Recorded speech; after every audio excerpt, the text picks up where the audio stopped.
everyone, welcome back to the channel Learning Lamp. In the CBSE Class 10th English book First Flight, we have already covered the detailed explanation of the first chapter, A Letter to God. Now, we will go to the grammar section given in the language work. Here, we will learn about the relative clauses. So, open the first chapter and come to the exercise on relative clauses given at page 9 and 10 in your English book. So, what is a relative clause? Before going to define a relative clause, let's look at some examples. First, all morning Lencho, who knew his fields intimately, looked at the sky. Here, the italicized part of the sentence, who knew his fields intimately, is a relative clause. It relates to the noun Lencho. That means this clause gives us more information about the noun Lencho. That is, Lencho knew his fields intimately. Here the main clause is all morning Lencho looked at the sky. This is the main clause.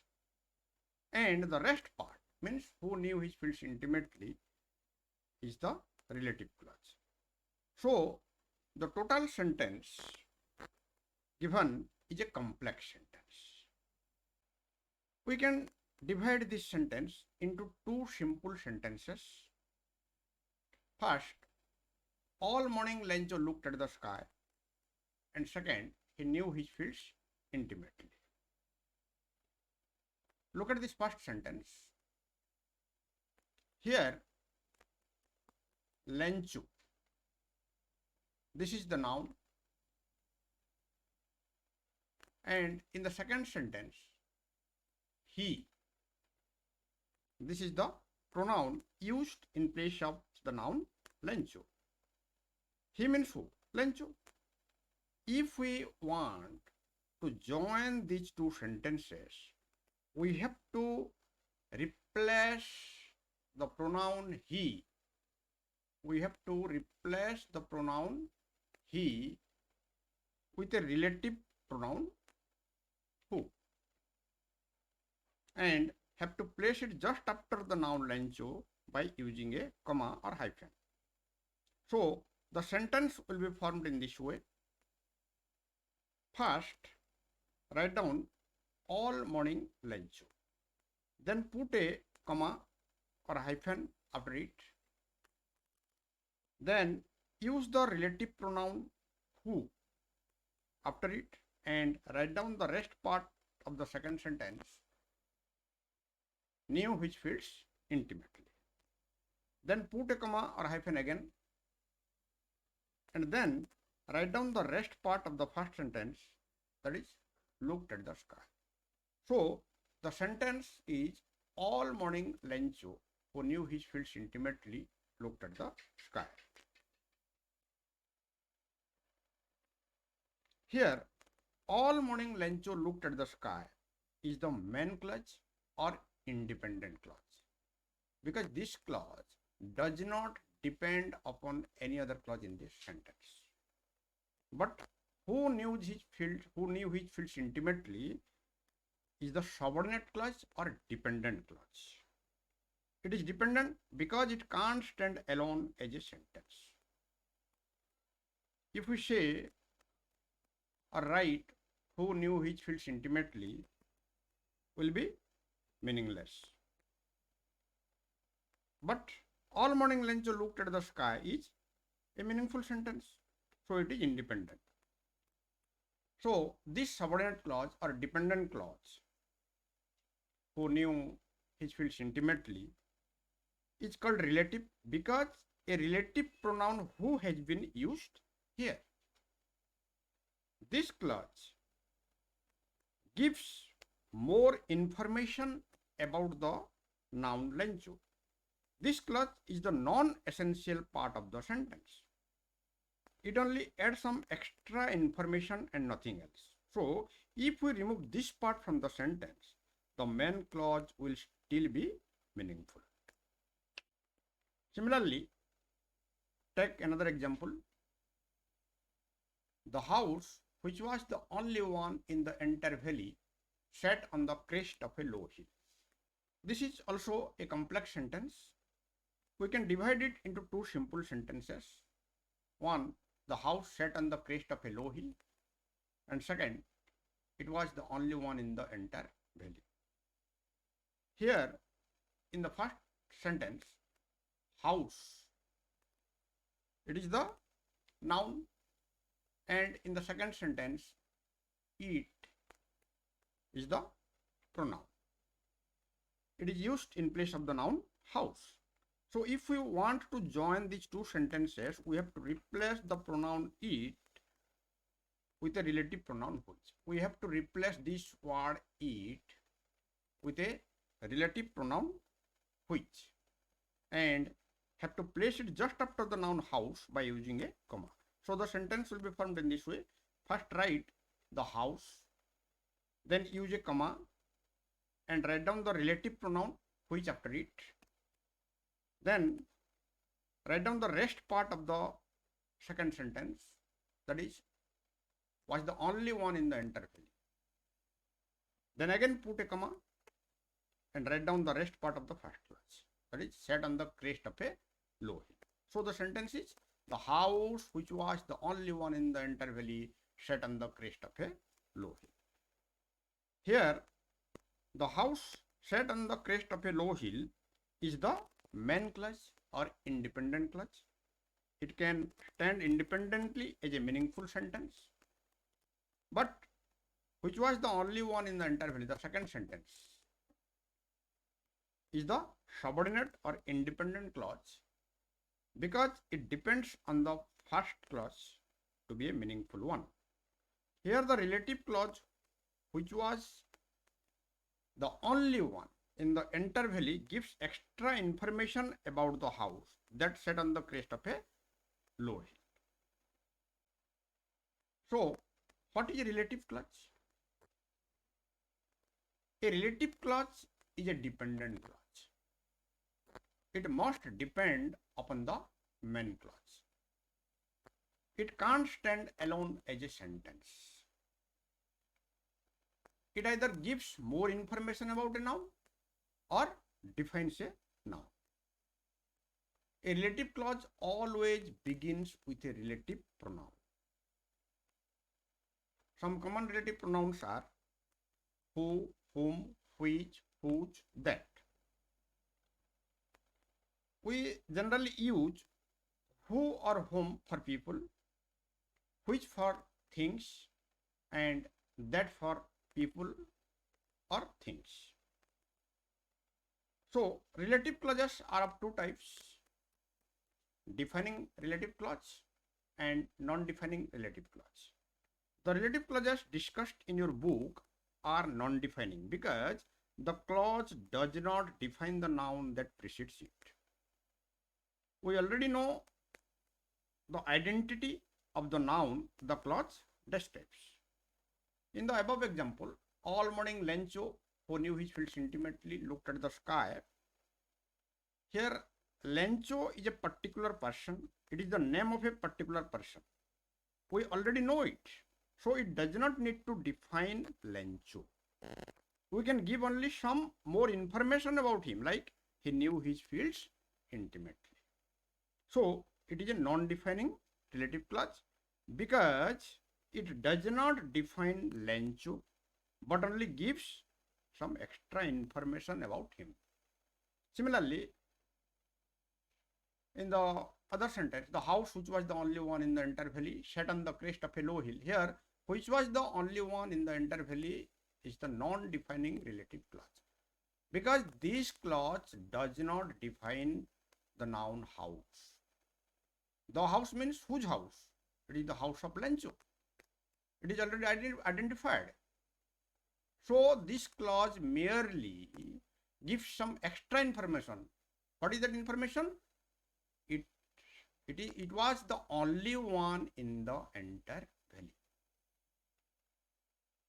So a non-defining relative clause usually has a comma in front of it and a comma after it.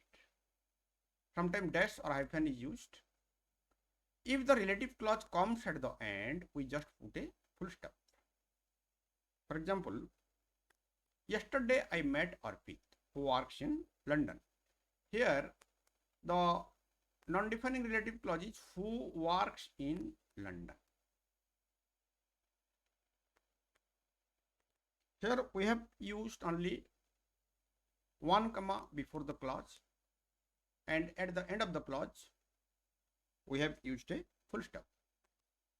But in a defining relative clause, no comma is used before it, as the relative clause defines the noun that comes before it. For example, an elephant is an animal that lives in hot countries.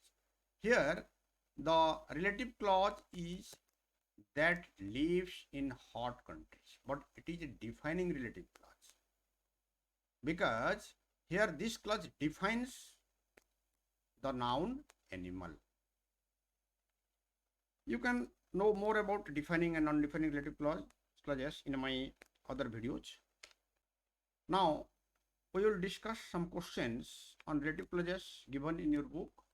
You can look at it at page 9 and 10 in your book. Join the sentences given below using who, whom, whose, which as suggested. So the first question is, I often go to Mumbai. Mumbai is the commercial capital of India. Look at these two sentences carefully. I often go to Mumbai. We know what is Mumbai. It is the name of a city. So we already know this noun as the name of a place. So this noun Mumbai, here it is. This noun Mumbai is already identified or defined. Now look at the second sentence. Mumbai is the commercial capital of India. This sentence gives some more information about the noun Mumbai. What is that information? It is the commercial capital of India. So we can turn this second sentence, Mumbai is the commercial capital of India, we can turn this second sentence into a relative clause by using a relative pronoun and join the two sentences. How? Here it is suggested to use which as the relative pronoun. So to join these sentences, we will replace this word Mumbai. We will replace this word Mumbai with the relative pronoun which. We have to use which in place of Mumbai. So first write down, I often go to Mumbai. Then write down the relative clause using which is the commercial capital of India. Then we will put a comma in between these two clauses. So the new sentence now is, I often go to Mumbai, which is the commercial capital of India. Then come to question number 2. My mother is going to host a TV show on cooking. She cooks very well. These are two simple sentences. So first sentence, my mother is going to host a TV show on cooking. Here in the first sentence, mother is already identified. Whose mother? My mother. The word my is used before the noun. So it already defines the noun mother. And the second sentence gives more information about my mother. What is that information? She cooks very well. Here she is the pronoun and it is used for the word mother. Here she is the pronoun that is used for the word mother. So we can replace this pronoun she with a relative pronoun. Here the relative pronoun given in the bracket is who. So we will write who in place of the word she and can join these two sentences. So first write down my mother, then put a comma after it. Now use the relative pronoun who and write down the rest part of the second sentence, cooks very well. Here who cooks very well is the relative clause. Then gives another comma after it and write down the rest part of the first sentence, is going to host a TV show on cooking. So the sentence is my mother who cooks very well is going to host a TV show on cooking.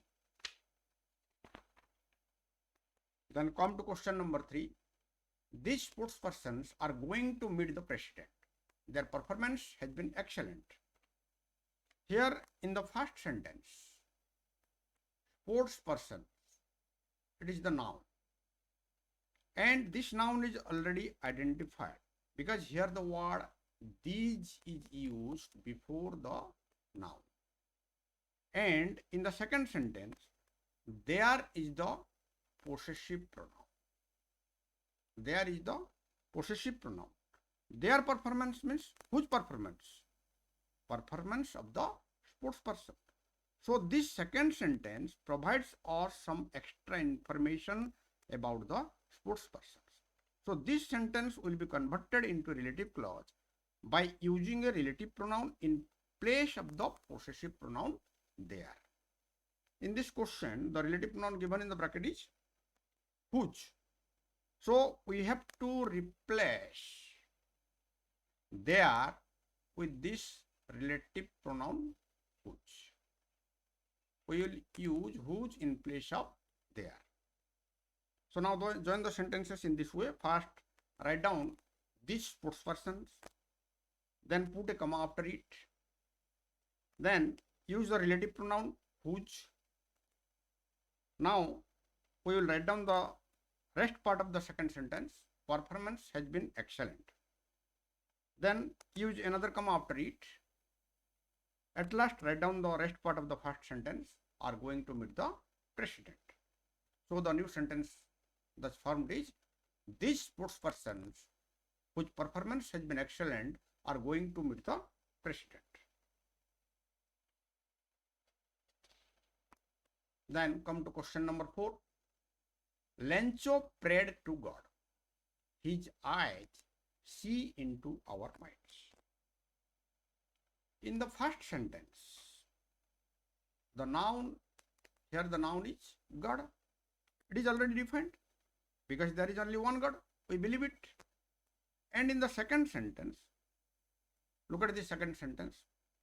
Which pronoun is used for the noun God? It is his. This is the pronoun used for the noun God. His eyes means whose eyes? God's eyes.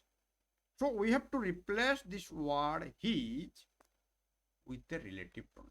We have to replace this word his with a relative pronoun. Here the relative pronoun given in the bracket is whose.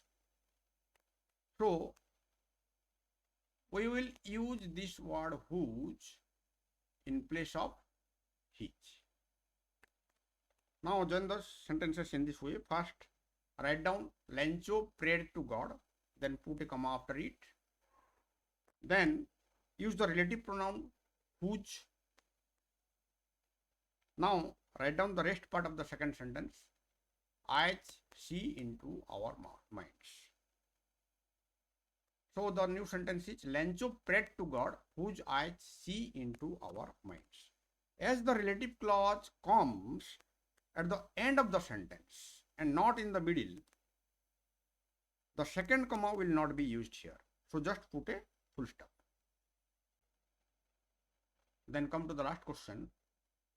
This man cheated me. I trusted him. Look at the first sentence. This man cheated me. Here the noun man is already defined or identified by using the word this. The second sentence, I trusted him, gives extra information about the man. That means I trusted this man. It gives extra information. So which word is used here? Means in the second sentence, which word is used here for the noun man? It is him. It is a pronoun. So we have to replace the word him. We have to replace the word him with a suitable relative pronoun. Here the relative pronoun given in the bracket is whom. So we will write whom in place of him.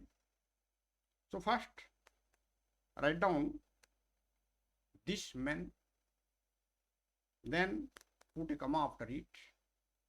Now use the relative pronoun whom and write down the second sentence, I trusted.